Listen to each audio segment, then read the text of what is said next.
Size of nucleus. Nucleus बहुत ही छोटा होता है, बहुत ही छोटा। मतलब एक एनालिसिस में आपको समझाऊं, अगर एटम एक क्रिकेट ग्राउंड जितना बड़ा होता, एटम अगर क्रिकेट ग्राउंड जितना बड़ा होता, तो न्यूक्लियस जो है उसमें एक शुगर ग्रेन की तरह होता, एक शुगर ग्रेन की तरह।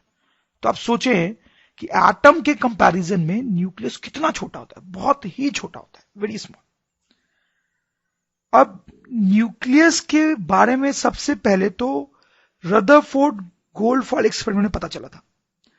अपने गोल्डफॉयल एक्सपेरिमेंट से रदरफोर्ड ने यह गेस किया था कि एटम के सेंटर पे एक बहुत छोटा सा पार्टिकल होता है, एक बहुत छोटी सी चीज होती है, जिसको उसने न्यूक्लियस का नाम दिया था। तो अब पॉइंट यह था कि इस न्यूक्लियस की कितनी साइज होती है एग्जैक्टली। तो रदरफोर्ड ने अपने एक्सपेरिमेंट के डेटा से इस न्यूक्लियस की साइज को गेस किया था, हालांकि वो उतना एक्यूरेट नहीं था। बाद में साइंटिस्ट लोगों ने और एक्सपेरिमेंट्स किए जिसे न्यूक्लियस का एक्यूरेट साइज पता चला। तो साइंटिस्ट लोगों ने डिफरेंट डिफरेंट एलिमेंट्स पे फास्ट मूविंग इलेक्ट्रॉन्स बम्बार्ड किए, और इस एक्सपेरिमेंट से जो डेटा आया उसके हेल्प से न्यूक्लियस की साइज पता चल सकी। तो पता चला कि जो रेडियस होता है न्यूक्लियस का रेडियस वो इतना होता है।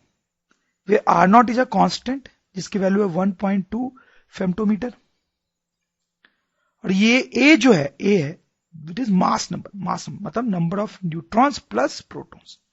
अब देखिए दिस इक्वेशन लुक्स सेंसफुल, क्योंकि ये इक्वेशन ये बता रही है कि अगर ज्यादा न्यूट्रॉन्स और प्रोटॉन्स होंगे तो ये मास नंबर ज्यादा होगा, और मास नंबर ज्यादा होगा तो रेडियस ज्यादा होगा। सही है ये बात तो, क्योंकि जितने ज्यादा न्यूट्रॉन्स और प्रोटॉन्स होंगे न्यूक्लियस के अंदर, न्यूक्लियस उतना ही बड़ा होगा, तो उसका रेडियस भी ज्यादा होगा। सही है।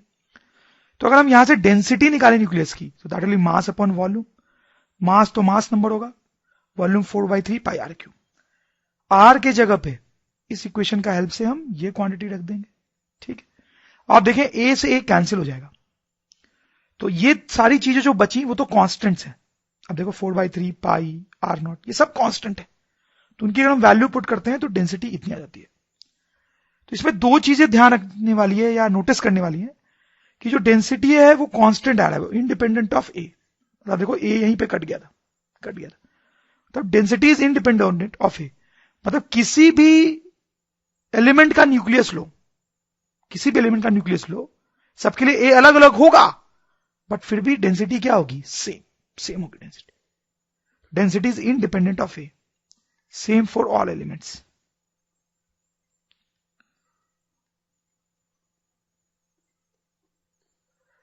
नेक्स्ट पॉइंट इज कि डेंसिटी इज वेरी हाई। वो तो आप देखो बहुत ज्यादा है डेंसिटी, 10 to the power 17, बहुत ही ज्यादा होती है डेंसिटी।